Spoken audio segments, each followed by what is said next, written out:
Panic, surprise, anger, lots of anger.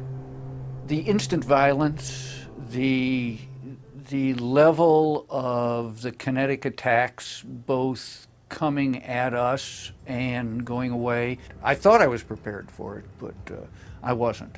I was in Operation Iraqi Freedom, the initial push, 03 to 04. My war was the Vietnam War. And the first thing I saw in combat was the immediate aftermath of B-52 strikes, where there were just lots of bodies, lots of things that had been human just minutes before. Well, when people experience emotional trauma, whether it's a fire or an accident or abuse or being in a war and you see your buddy's head get blown off, your brain reacts to it in its emotional centers. For some people, not everybody, but for some people, those emotional centers, when they get flamed, they stay in a heightened state. Everybody asked me, well, do you have flashbacks? And I'm not sure I have flashbacks, I have smellbacks. The first time I can remember being around an automobile accident here in the United States years later and smelling blood, it was just like I was back there. Once I learned what it was, I realized I was having symptoms over there. I was having nightmares over there while I was there. I was on edge a lot, but I guess that'd be just from the stress of the situation. Tempers would flare. That was with most of us. I mean, I saw a lieutenant and a first sergeant get into a fist fight over an Iraqi being in misconduct while he was fixing the air conditioner. I don't know. I mean, some of the symptoms I've had then, I still have now, but they didn't develop till I was there, and they just never went away. They're living in the past because they have brought that past into the present, right? So even when they're not actively thinking about that past moment, their body still lives there. I think when I first became aware that I was having trouble was when my wife and children said, will you just stop trying to control everything we do? I was trying to control what was kind of uncontrollable, and that came back home with me. What might have been appropriate in combat was definitely not appropriate in social family situations.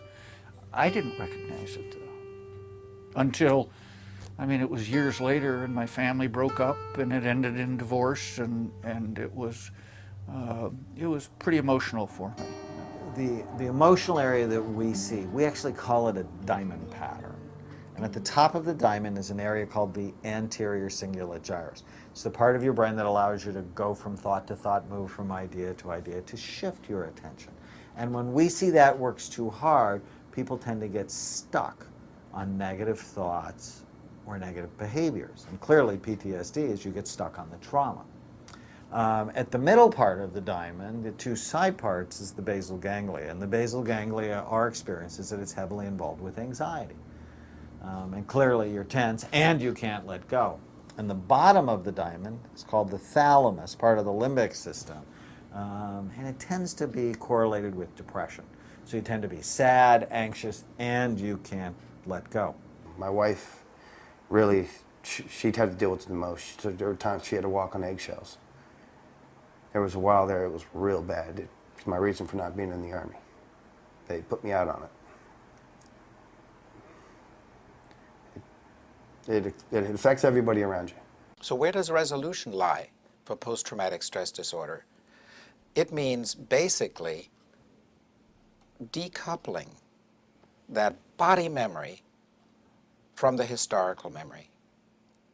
And that is what we do with neurofeedback. I was a neurofeedback therapist before I did imaging. In fact, it's part of the road that got me to imaging. Doing neurofeedback taught me to look at the brain and to go about changing it.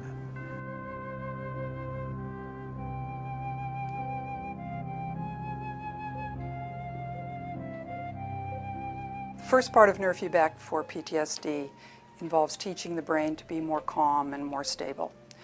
Particularly the right brain, which is hyper-aroused with PTSD. The right brain controls our awareness and response to the world around us, and that is inflamed, that is over-aroused in PTSD. And so we need to do a lot of calming so the person feels better, sleeps better, is less emotionally reactive, and so forth. At the beginnings, it was just, relax, lay back, keep your eyes on it, and your brain will do most of the work. And then later he wanted me to think about certain things that upset me and bugged me and some things that didn't.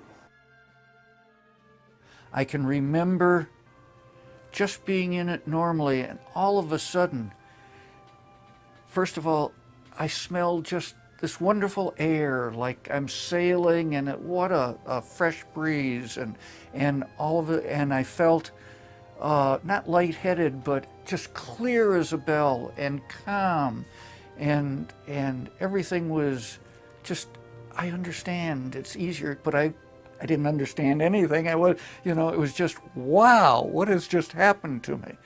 And when I realized that this was going, it didn't go away. It just stayed there. And then over the next few sessions, I wouldn't have to wait for 10 minutes into a 30-minute session or 40-minute session for it to start. In 90 seconds, I would start feeling this thing, and it would last the whole time. And this was good. The first part of neurofeedback for PTSD is to teach the brain to be calm and stable. The second part is to allow the brain to access and resolve the traumas. The power of alpha theta, or our deep state training, is that the neurofeedback takes the brain to this deep state between awake and asleep and holds it there. And in that deep state, we are out of our thinking, reactive mind. We're in a calm, safe place. And then the deeper fears, traumas, and so forth can surface internally, be seen and be processed, and be stripped of their emotional charge. I could actually feel myself being able to relax and kind of let go better and quicker. As I went through more sessions, I was able to get to that point faster. And when I left, it took longer for some of the small things that bugged me through day-to-day life to come back. Like, instead of it being 45 minutes after I left, it'd be 3 hours. And then eventually, after about 2 weeks, I actually started sleeping better. 2-3 weeks into it. About a week into the second sessions, we were doing 60 minutes, I actually started sleeping better. It's where even if I had a nightmare, I'd wake up, I'd get a drink of water, I'd go back to bed. Future's actually got some hope to it now, so I'm not worried taking everything day by day. I'm actually making goals and setting them out of distance and working my way into them, rather than just being like, okay, I'll just get through today. All right, I got through today. No jail time, no fights, no yelling, didn't lose my job. Good day. Now it's setting things out further to the point of I have goals now set 3, 6, 9 months down the road, even 10 years down the road. I have a goal set for 10 years down the road now. We've been so excited about our work with the veterans over the recent months and years that we've realized it's really important to get the word out.